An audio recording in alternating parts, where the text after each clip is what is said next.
This is Library Nerds with Words, the podcast that gives you the word on all the cool, nerdy happenings at Peter White Public Library and the library universe beyond. From books and concerts to search engines and story times, the library nerds are in and ready to show you that being a nerd can be cool. Get ready, get set, get nerdy.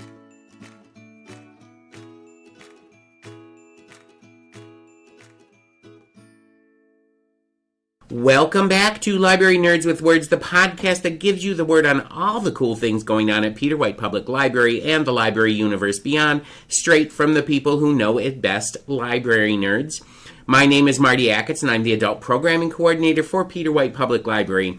And joining me today in the Nerd Convention Center is Nerd Superstar, Local History Coordinator here at PWPL, Cat Shattuck. Welcome back to the podcast, Cat. Thanks, Marty. You know the nerding never ends here. It never ends, and I'm always excited to be able to sit down and talk with you again.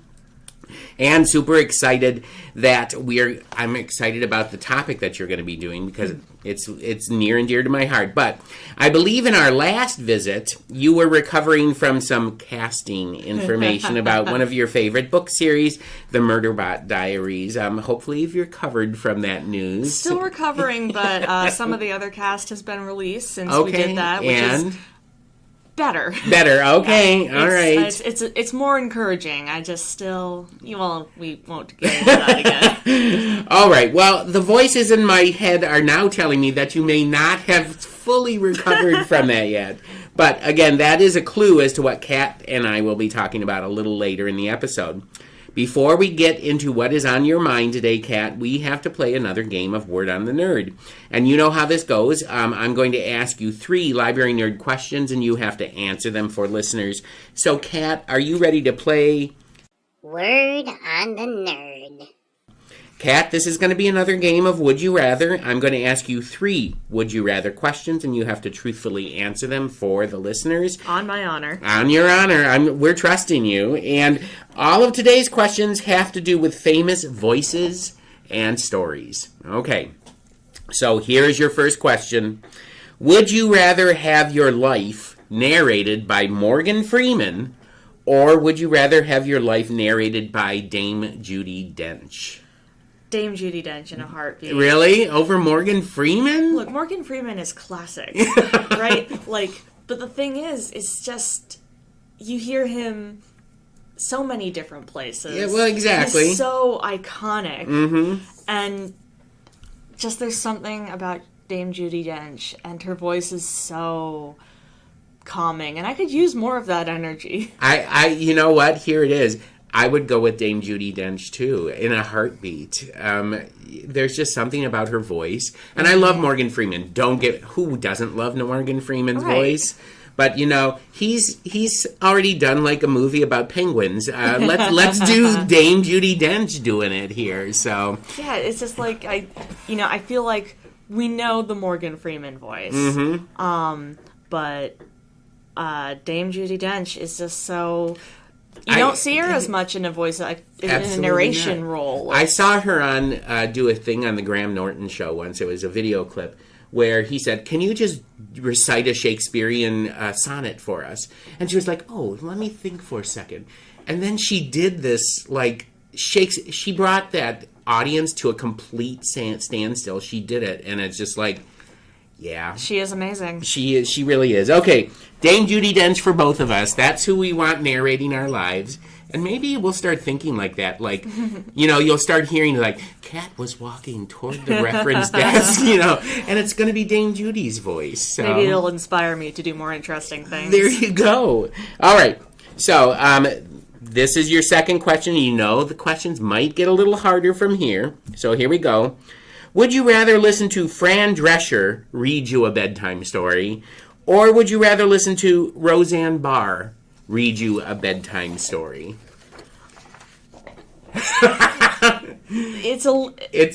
You're stuck here. I mean, I think on my honor again, it has to be Fran Drescher. Why Fran? I just think that I think her voice would be a little easier to tune out. Well, that's probably right. I mean, Roseanne Barr, I mean, her voice is really piercing to me.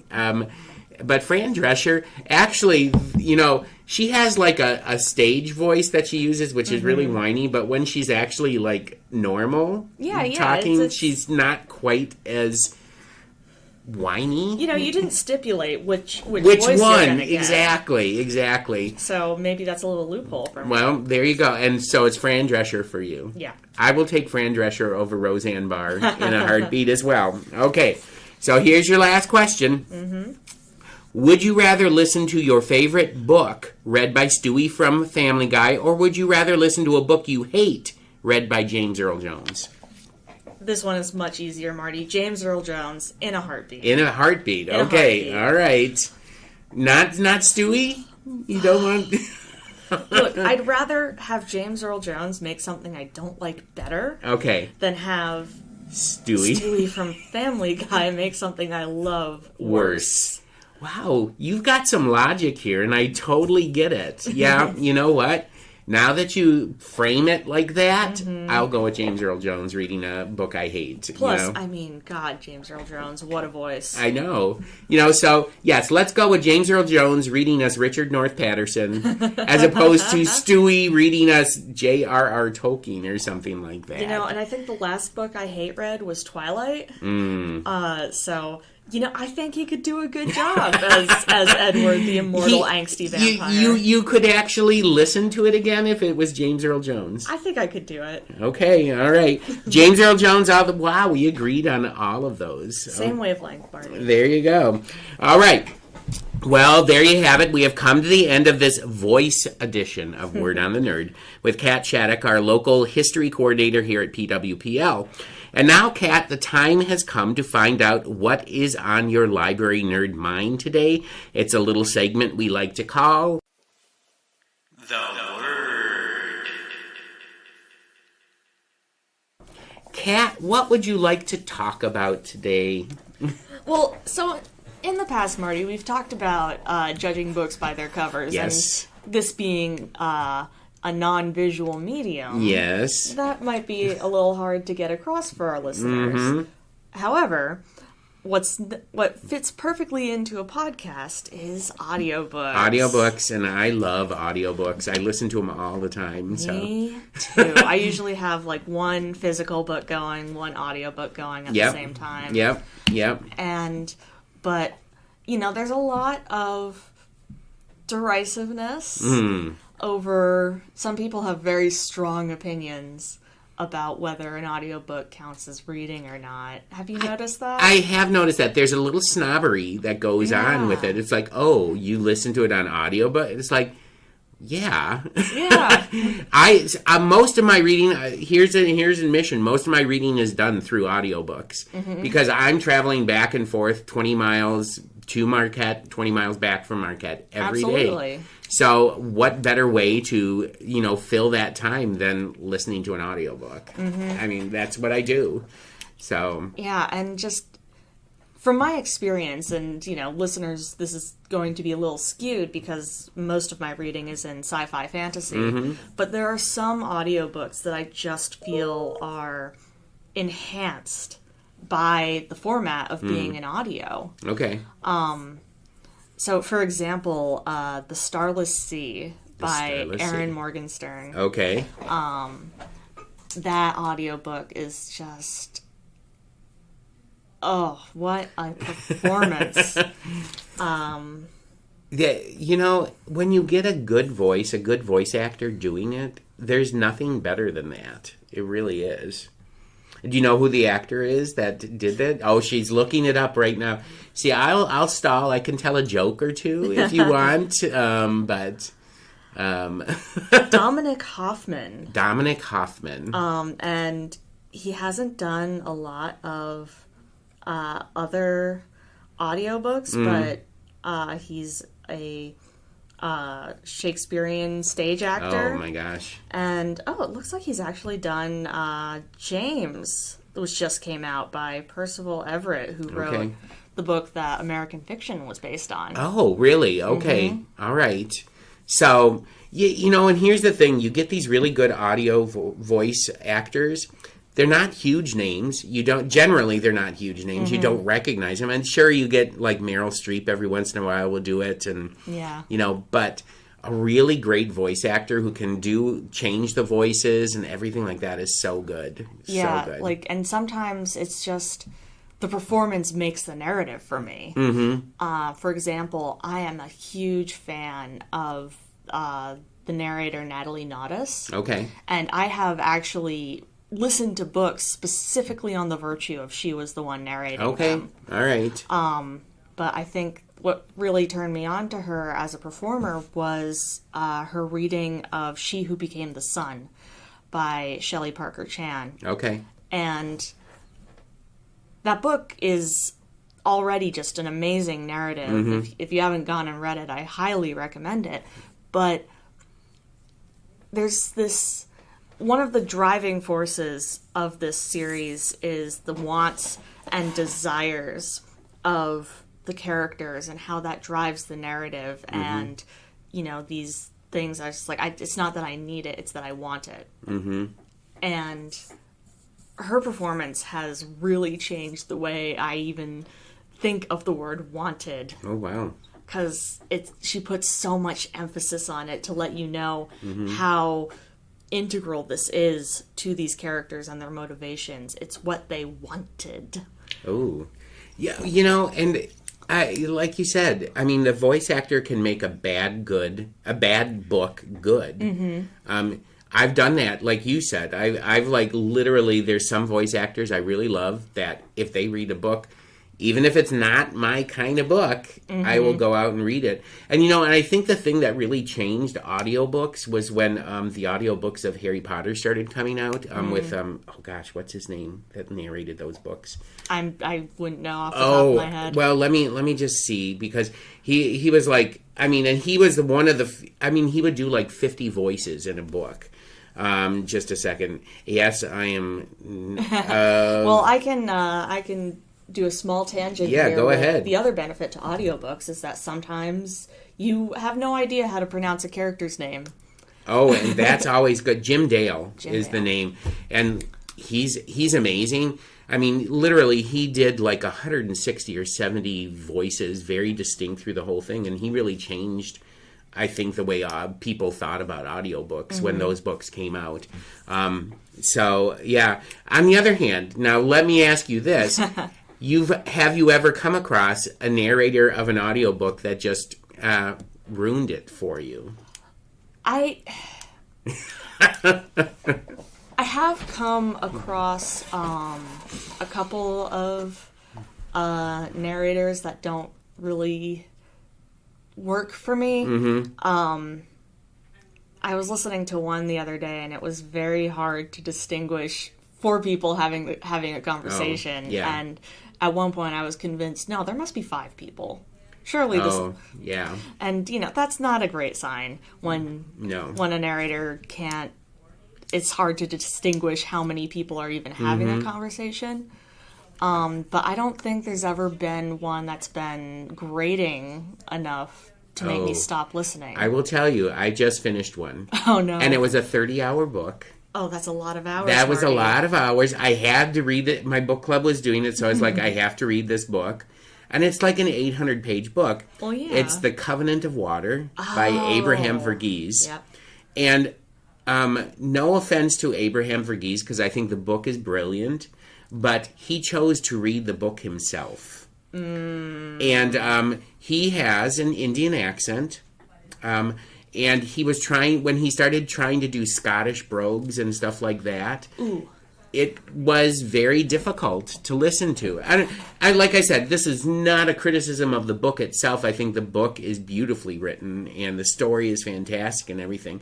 But I think that this is the case where Abraham Verghese needed to possibly step aside and let somebody else do it. Neil Gaiman narrates a lot of his own work, and I find those to be a little hit or miss for me. Yeah. And same way with Stephen King. I've heard him read some of his books.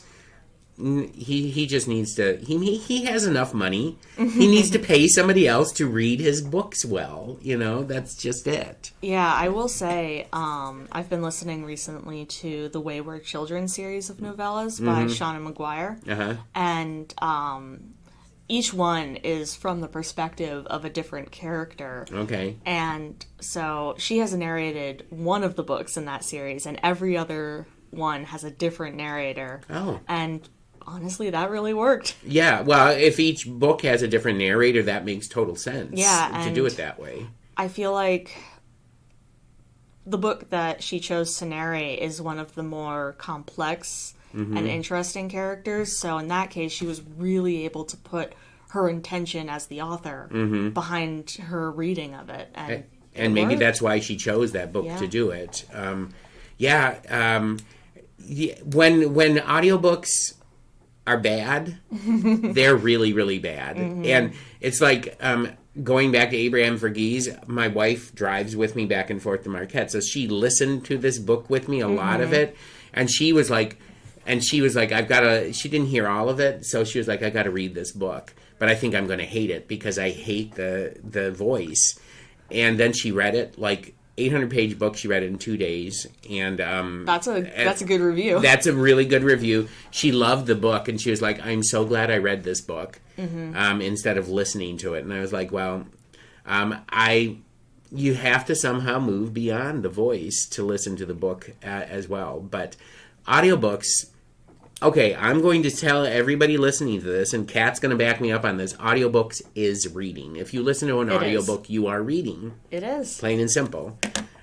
So I've got nothing more to add. I just agree. But I will say, sometimes there are books that I'll start on audio and then be like, I can't do this. Not for reason of narration, but just because a book is written in such a way that it makes me want to go back. Can you think of a book like that where you just The Archive Undying? The Archive Undying. Okay. Yeah, it's this relatively recent sci-fi where the premise is that cities are sentient in a way and are worshipped as gods, and it's very interesting, but it's also one of those series that just, as things got revealed in the plot, I really wanted to just sort of flip back and see, wait, does this relate to this thing that happened at the beginning? But it's much harder to do that with an audiobook. With an audiobook, yeah. Whereas when you have a physical book, you kind of have a sense of space of where you might have read that the first time. And again, I read a lot of sci-fi fantasy, and a lot of those have maps or dramatis personae and a list of characters, so that you can, especially if you're dealing with a huge book with a lot of saga or one book of many books. Exactly. It's so hard to do that. I've come across one book that was like that for me. I read Lincoln at the Bardo by George, I can't remember his last name, but great book, fantastic. I started listening to it on audio. There were so many different characters, and they had like really great actors doing this. They had like Tom Hanks and Meryl Streep and Susan Sarandon, and all these different really famous actors wanted to read this book, but it didn't work because it was trying to keep everything straight. And yes, there are different voices. That was a book that I actually needed to physically read as opposed to listen to in order to get the full impact of it. And there are some books that are like that. Yeah, absolutely. Sometimes I'll start an audiobook and the narrator will say, see our website for the attached PDF of a map, and I'm like, oh, maybe I should read this one on paper. Yeah, it's just those things, especially if there's visual elements to a series. You have to have the physical book in order to really get the full impact of it. Yeah. It's just, that's the way it is. Yeah, I will say that right now, speaking of books voiced by multiple people, I'm reading this series called I think it's the Hollow Star Saga. Okay. And it's a very similarly titled series to sort of the Sarah Moss books. Okay, and I know Sarah Moss, yeah. Yeah, so the first one is A Dark and Hollow Star, and the second one is A Cruel and Faded Light. And, the cover of the first one in particular looks very much like, oh, this is the cool character I imagined when I was in middle school, and she's got devil wings and got a Japanese katana, and she's so cool.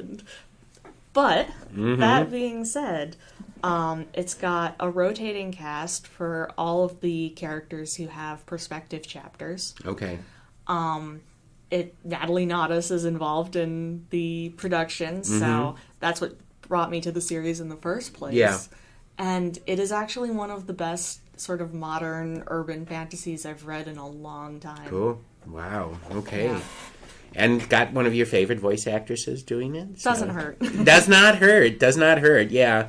It's sort of like if those of you that don't listen to audiobooks, if you find a voice actor that is so good, you love the voice, you love what they do and everything like that, it's sort of like having a favorite actor. Like everybody will go out and see like Tom Hanks in a movie or Tom Cruise in a movie or something like that.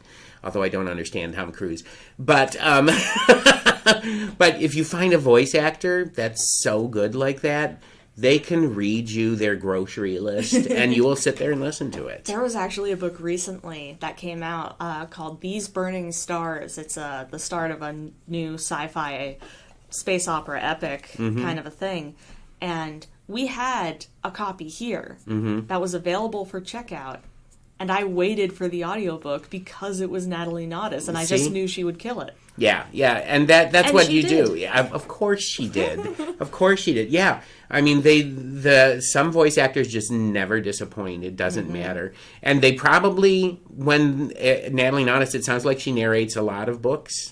Yeah, so she must be one of those ones that everybody goes, we have to do that. I had a friend, okay, this is we'll wrap this up, I promise, people, but I had a friend who published a book called Flight of the Diamond Smugglers by Matt Gavin Frank. Great book. And this is how it happens. The publisher sent him the voice auditions of like 6 different people. And he had to listen to the voices and decide which person he wanted to narrate his book. And I've read his book and I've listened to his book, both of them. And when I first started listening to the book, I was like, wait, did he narrate his own book? Because it sounded so much like him that I looked at it and it was like this actor whose voice was so similar to my friend's that I know why he chose that particular actor. So, a voice actor can bring a different dimension to a book that you just don't get reading it on the page. Just plain and simple. So, all right. So you have it from Kat and I. If you are an audiobook reader, you are a listener, you are a reader. You are reading books, plain and simple. And for those of you that are snobby and think that that's not a way that you read books and it doesn't count, I don't even know what to do with you. So, yeah, it's all about it. You're reading a book no matter what. And by the way, person who did, I know that this book is not as popular anymore, but Demon Copperhead, person who read that book, so good. So good. So there you have it. Fellow library nerds, that's Kat's word on audiobooks, the good, the bad, the ear-splitting. However, we can't let you leave Nerd Studios just yet, Kat. First, we have to get a book recommendation from you, something that you think listeners should immediately run to the library and pick up off the shelf. All right, Kat, what have you been reading that's good? So, of course, I couldn't just pick any book. I had to pick something I've listened to. Of course, yes, that makes sense. And I would recommend for an excellent audiobook experience, The Adventures of Amina al-Sirafi by Shannon Chakraborty. Okay, I'm going to have to get the spelling of that from you, so, yeah. But this is the same author that wrote the Daevabad trilogy, starting with City of Brass. That was also fantastic. But The Adventures of Amina al-Sirafi is narrated as if the titular character, Amina al-Sirafi, is recounting her life to you. Okay. And you get the sense that this is being done in universe at the behest of an archivist. Okay. So occasionally you'll get moments where the voice actor stepped away from the mic as if talking to someone else in a different room. Oh, that's going, so interesting. Are you sure you want me to record this part? That is so interesting. And it so adds to the feel of the book, of feeling like you are in the room with this character. Wow. And it's a really great performance. Wow. That's so meta. Yeah. You know, just like she's recording her life, but it's a book, and so she steps away at some... That is so fascinating. Yeah, and, you know, in text, I can't even imagine how you would get that same feeling of what's happening, again, like you said, in a meta sense. Mm-hmm. And just so, as a book, I recommend it. As a performance, I recommend it. Okay. As a cover, I recommend it. All right. It's got a beautiful cover. All right. Say the name again, because I'm going to write it down after we're done recording. But... The Adventures of Amina al-Sirafi by Shannon Chakraborty. All right. So there you go, fellow library nerds. That's Kat's recommendation of something that you should pick up, listen to, or read off the shelf. And we have come to the end of this audiobook episode of Library Nerds with Words. I want to thank Cat Shattuck, Peter White Public Library's local history coordinator, for stopping by Nerd Central today. Come back next week when I will be sitting down with Andrea Marsh, communication coordinator for PWPL, to talk poetry. Yes, talk poetry with Andrea Marsh. It's going to be an interesting conversation. Until that time, everyone, stay nerdy. Bye. Thank you for listening to Library Nerds with Words, Peter White Public Library's weekly podcast, giving you the word on what's cool at the library. The theme for the podcast is Happy Clappy by John Bartman, used courtesy of Pixabay. This episode was written and produced by Martin Acketts and sponsored by Peter White Public Library. Until next week, pick up a good book, listen to some good music, watch a good movie, attend a great event, and remember, library nerds are the coolest people around.